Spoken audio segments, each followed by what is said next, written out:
Transformers. Chapter 11. Starscream's Betrayal. This is an interesting character, isn't it?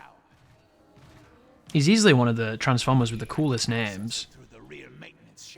And his voice is super familiar as well. It's one of those things, isn't it? Like, I don't remember if he voiced the original guy, but it's definitely the voice that I recall the most when I come back to Transformers. He's also really good too, the character in this game. But the voice actor for him always reminds me of Arcana from Yu-Gi-Oh! And I don't know if they're the same person, I guess I've never looked into it, but isn't it funny how you hear a voice from like anime and cartoons for the last few decades, and some people just sound so similar, and then you search on IMDb and whatnot, and it's the same guy, and you're like, oh, that's cool, but every so often you search, and it's just a different dude. I always find it fascinating when you do that, and it is somebody else. Like, when you have a good ear for voices, and then you go check in, and then you're wrong, it's like, oh, wow, damn. I'd have put money on that.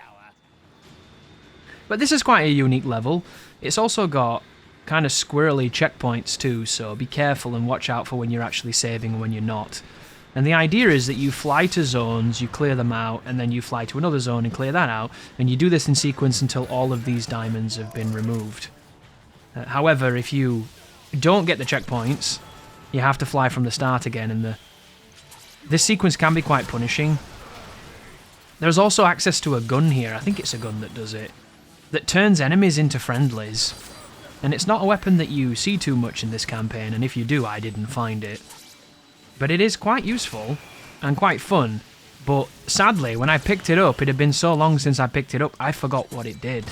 So you're going to see a wonderful moment in this sequence of Chris shooting a monster, turning him into a buddy, and then shooting him with a gun that turns him into a buddy when he's already a buddy. And that's the joy of doing post-commentary. I can tell you that that's a silly idea and that you shouldn't do it, but it doesn't mean it's going to change the fact that you're about to watch me do it. And it's like trying to run in a nightmare, where it's impossible and slow and just the worst thing in the world in that particular moment, watching yourself do something you know is wrong and yet being unable to change it. And of course I can change it if I go back and re-record, but I've long since uninstalled this because I recorded this project months ago.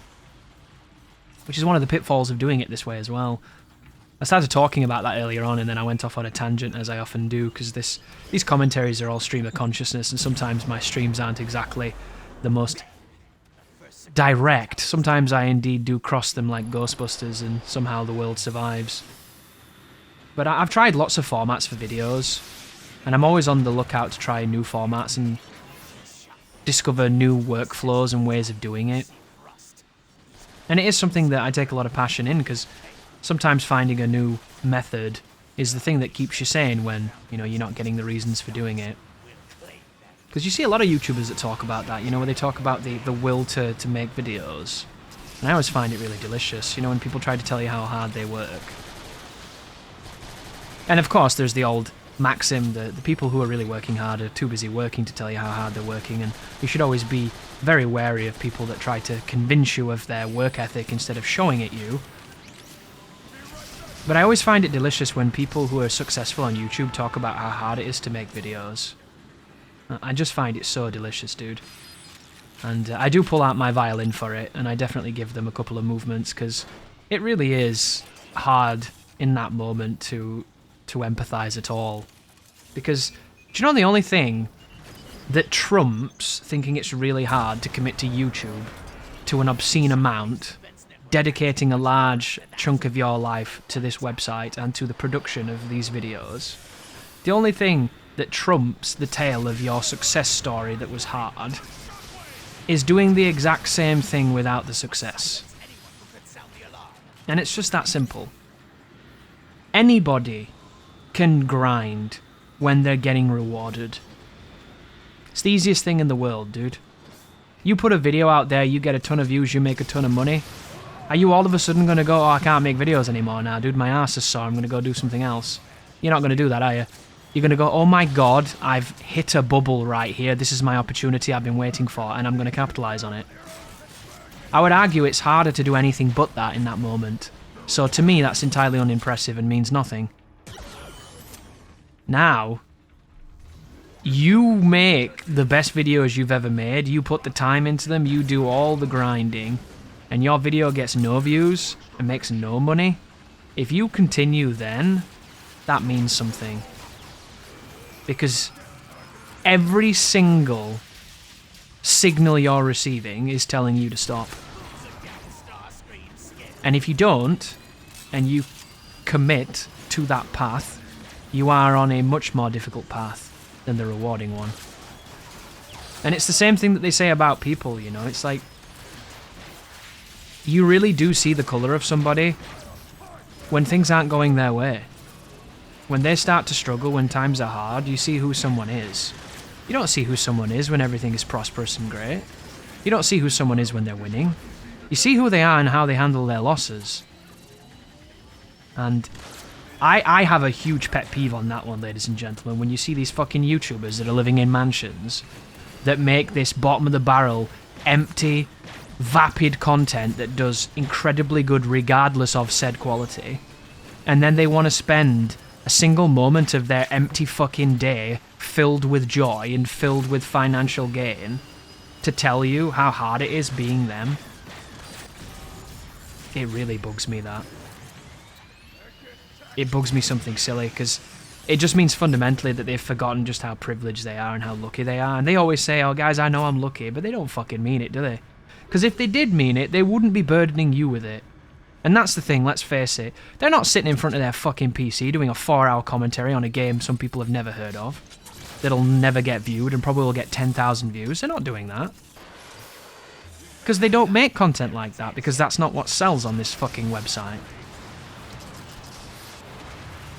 It's just fascinating, isn't it? But it makes me wonder, you know, if you were lucky on YouTube and you immediately made it, and you never knew how hard the road was, and there's a saying there, isn't there, there's an interesting paradox, you know, to those people that had quick success, but then they squandered it. And I think it's something that I heard a while ago, and it's always resonated with me, because it just seems so strange, doesn't it? And it's the idea that the hard road was easy, but then the easy road became hard. And I suppose if you don't know this industry too well, you might not grasp the full meaning of that. But it's so true, isn't it?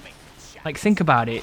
When YouTube first started, you make an account and you upload something and it's not just your asshole in 240p. Someone's going to want to watch it because it's like, oh my god, look at this. I'm staring through a keyhole of time and space into someone else's life in the early 2000s, and this is a new concept. So no matter what it is, it's immediately intriguing, romantic, and a fascination. So if you're first, you're prospering, regardless of what you do. And of course, it's a skill that must be commended, because being first is difficult. Being the person to have the idea and to do the idea when the idea hasn't been done is impossible sometimes. And that's why it's really funny, you know, when you see those people who say things like, oh, I could have done that. I could have done that. I just didn't. It's like, well, shut your fucking mouth then. Because you didn't, did you? You know, the part of your personality that made you not do it is the part of their personality that made them do it. And that's why they're successful and you're shit. And to diminish that, I think, and to cheapen that is...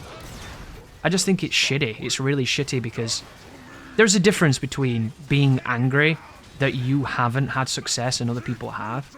I think that's just one of those things that's going to happen for a lot of people. It's going to happen in every walk of life. You can't be good at everything. You can't win everything. You can't be expected to. Speaking of winning, I think this is the worst part of the game.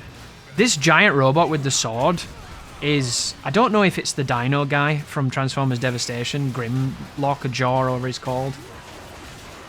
I think it might be a different guy to that, but there's two big dudes in this game. This guy and the dinosaur guy. And whenever you're playing with these people, this game goes from being really, really fun and really great for me to novelty, stupid, and garbage. Because they want you to do all this melee stuff and throw fucking things, and you don't have a gun, and you're just always getting peppered and peppered and peppered, but you've got tons of life. And it just... I get it, right? You want to be a big transformer, you want to crash and stomp and like thrall everything. That's cool. I don't like this. And it turns out the irony here is palpable.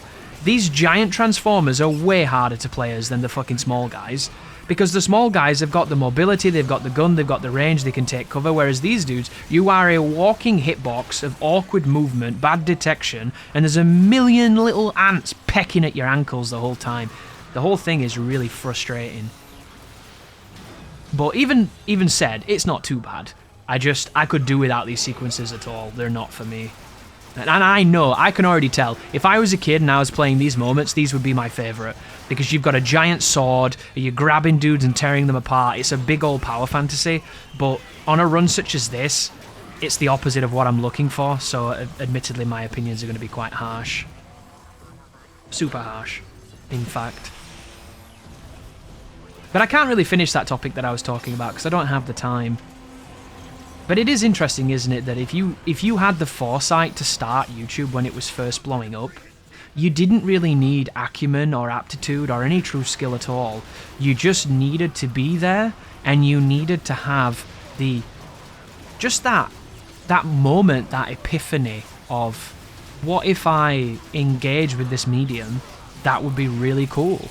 And if you did that, and you did it well, and you honed your craft, and then went on to make it better and evolve and change and continue to grind and to work, you are probably sitting quite comfortable right now on a legacy of the history of this website. And I think that that's really inspiring and really cool and really fascinating. And I wasn't smart enough to do that. I just wasn't, you know? There's no two words about it. I wish I had been, but I wasn't. So those people, as much as it's easy for you to kind of be like, oh, his YouTube videos are terrible, he shouldn't be popular, why does anybody watch him? It's so easy to do that, isn't it? But that guy had the idea that it took millions of people, hundreds of days to have. And a lot of them now had that idea motivated by a bad idea. They came here because of wrong reasons instead of what those original people started on. Because, do you know the one thing I really like about old YouTubers? Is they were doing it for what it was. Because there was no money on YouTube then. They'd not figured that out. Especially in gaming. You couldn't monetize gaming videos for quite some time. So the people that did it because it was this strange phenomena. And I respect that.